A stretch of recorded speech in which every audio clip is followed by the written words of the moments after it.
মঙ্গলবার কলকাতা পুলিশের অধীনে 4টি থানার উদ্বোধন করবেন মুখ্যমন্ত্রী মমতা বন্দ্যোপাধ্যায়। কলকাতা পুলিশের অধীনে ভাঙড়ের 4টি থানা আগামী মঙ্গলবার উদ্বোধন করবেন মুখ্যমন্ত্রী। তার আগে কাশীপুর পোলের হাটের প্রস্তুতি তুঙ্গে।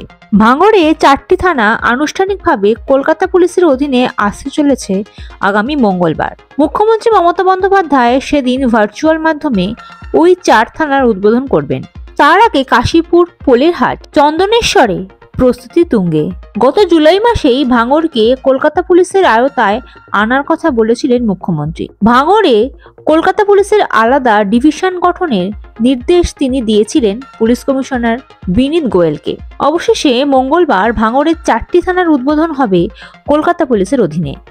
ওই 4টি থানা হলো ভাঙড়, উত্তরকাশী, পোলেরহাট এবং চন্দনেশ্বর। এর মধ্যে পোলেরহাট এবং চন্দনেশ্বর থানা দুটি নতুন। শনিবার রাতেই এই 4 থানায় পুলিশের লাঠি, ওয়াকিটকি, হেলমেট সহ নানা সরঞ্জাম এসে পৌঁছেছে। তত্ত্বাবধানে ছিলেন ভাঙড়ের জন্য নিযুক্ত ডেপুটি কমিশনার সৈকত ঘোষ। সোমবার থেকে থানাগুলিতে পুলিশ ফোর্স ঢোকার কথা। রবিবার কলকাতা পুলিশ কমিশনার এই 4 থানা পরিদর্শন করতে এসেছিলেন। পঞ্চায়েত ভোট ঘোষণার পর থেকেই উত্তপ্ত হয়েছিল দক্ষিণ 24 পরগনার ভাঙড় বিধানসভা। তৃণমূল এবং আইএসএ কর্মীদের মধ্যে দফায় দফায় সংঘর্ষের ঘটনা ঘটে। ভোট পর্ব মিটে যাওয়ার পরেও অশান্তি থামেনি ভাঙড়ে।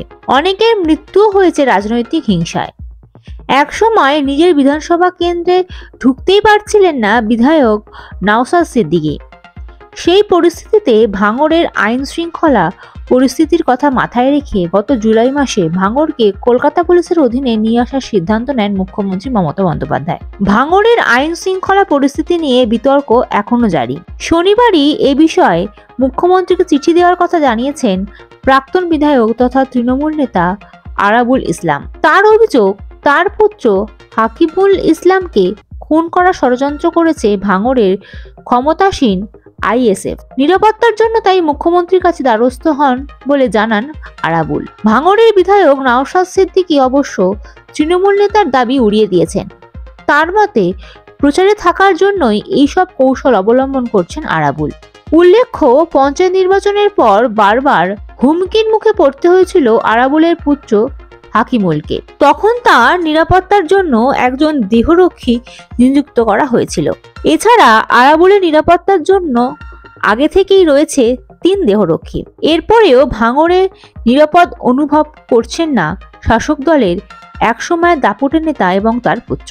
ফলে আগামী দিনে ভাঙড়ের নিরাপত্তা কলকাতা পুলিশের কাছে বড়সড় চ্যালেঞ্জ হতে চলেছে, মত রাজনৈতিক মহলের একাংশের। Bureau report, ND Bangla news. সবার আগে সব খবর, সঠিক খবর পেতে ফেসবুক পেজটি ফলো করে এবং ইউটিউব চ্যানেলটি সাবস্ক্রাইব করে রাখুন আর শেয়ার করতে ভুলবেন না।